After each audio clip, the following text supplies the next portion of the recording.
बहुत आसान होता है।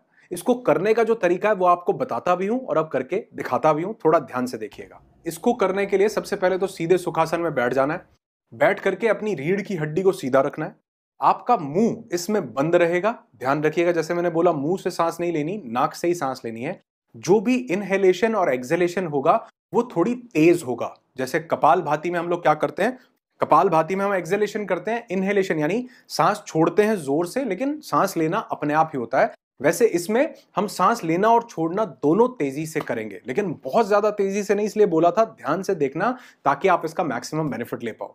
और इसमें जो सांस है वो आपकी छाती में भी जाएगी, आपके चेस्ट में भी, आपके पेट में भी, दोनों जगह पर। इसलिए कोई ज्यादा चिंता करने की बात नहीं है कि पेट में जा रही है। आपको बस तेज से इनहेलेशन और एक्सहेलेशन करना है। और इसको करने के दो तरीके हैं, जो दोनों तरीके मैं आपको डेमोन्स्ट्रेट करके दिखा रहा हूं। सबसे पहले तरीके में तो इस तरीके से आपको अपनी मुट्ठियां बंद कर लेनी है अंदर की तरफ, अपने अंगूठे को ऐसे इस तरीके से खोल लेना है और अपने हाथों को इस तरीके से पीछे लेकर के जाना है, पीछे लेकर के जाना है और यहां से ही वापस लेकर के आना है। और इसमें आपको ध्यान देना है कि जब आपके हाथ पीछे की तरफ जाएं, कान के पीछे की तरफ, आप सांस लें, और जब आपके हाथ वापस झटके से नीचे की तरफ आए तो आप सांस छोड़ें। लेकिन यहां पर यह झटका आपने नहीं देना, यह झटका आपकी सांसें ही देंगी। आपको तो बस एक रिदम में, बड़े फ्लो में इस प्रोसेस को करना है।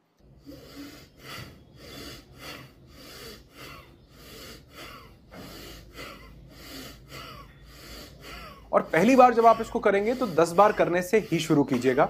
दूसरा, इसको करने के बाद आपको थोड़ा सा पॉज देना है। पॉज देने के बाद आपको फिर से, आप चाहें तो इसको 10 बार कर सकते हैं, लेकिन अगर आप बहुत ही बिगिनर हैं, पहली बार कर रहे हैं, तो सिर्फ 5-6 बार से शुरू कीजिए। अगले दिन फिर इसकी थोड़ी इंटेंसिटी बढ़ाइए और धीरे धीरे आप इसको 10 से 15 रेप्स, 10-15 बार इस तरीके से आप कर सकते हैं। और उसके बाद आप थोड़ी देर का रेस्ट देके, आधे 1 मिनट का रेस्ट देके फिर से 10-15 बार इसको कर सकते हैं। और ऐसे 3 सेट्स आप कर सकते हैं, इससे ज्यादा आप इसको नहीं करेंगे।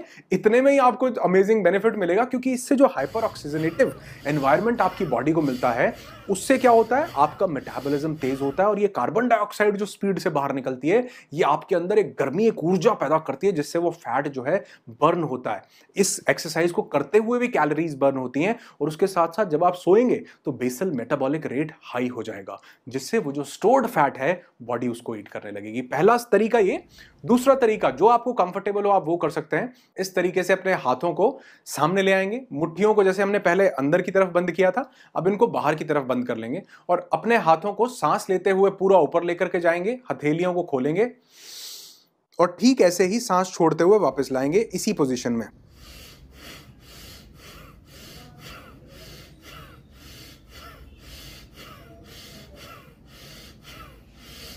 अच्छा, अब इसके साथ आपको थोड़ा सा डिस्क्लेमर भी दे देता हूं कि जिन्होंने भी पहले कभी भी प्राणायाम नहीं किया या भस्त्रिका नहीं किया या कपालभाति नहीं किया, उनको थोड़ा ना डिजीनेस लगेगा। उनको लगेगा यार ये शरीर सा हिल गया, क्योंकि ये आपके सूर्य के तेज को बॉडी में बढ़ा देता है प्राणायाम।